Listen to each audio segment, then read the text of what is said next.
it's sort of two sides of the same coin, you could say. So there are the elbow is sort of a unique joint, and I would say unique good. You'll get some, now I don't want to say when somebody comes into me, it's not arthritis, but you'll get some folks in their 70s, 80s, and practically every joint in their body has arthritis.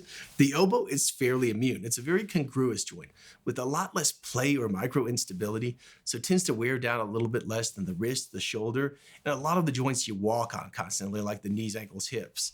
So a lot of times when somebody's coming in, it's not so much arthritis like they may be thinking or worried about, but just a chronic nagging tendon wear. When the tendon wear is in the forearm extensors that sort of do this action, that's called tennis elbow because it's super common with tennis guys with their backhands that they do. Okay. But a lot of us, it's pick up a hammer, you're working on home projects for the house or for just because you enjoy woodworking. It's lifting weights, it's crossfitting stuff and what have you, especially that rope thingy-mabobber. There's so many things that can cause it. The fortunate thing is it's quite treatable. So tendon wear, some folks are really keyed in on the inflammation. There's a little of that going on, but at the cellular level, there's more and more research saying it's not so much an inflammatory process. So we can do as a means to an end, limited anti-inflammatories, steroids, things like that. But physical therapy, 80% of the time cures it. If we just put the time in, whether it's cell stretching, but often a little extra help from the physical therapist, especially with sort of negatives or eccentric loading, basically of the tendons and deep tissue massage. And if that doesn't cut it, this is an area that's sort of ripe for response to the cutting edge orthobiologicals such as platelet-rich plasma, which involves purifying somebody's own blood from their own body, just a lab draw amount. And from it, we get platelets, rich in growth factors, the same factors that are responsible for healing cuts, scrapes, wounds.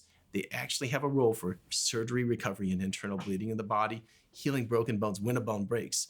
They can heal, and we think they do modest partial regeneration and large-scale anti-inflammatory effects on cartilage. In the tendon, they can shine even more, we think, because it has a little bit of a better blood supply than the cartilage. So it's an area that could really respond to that.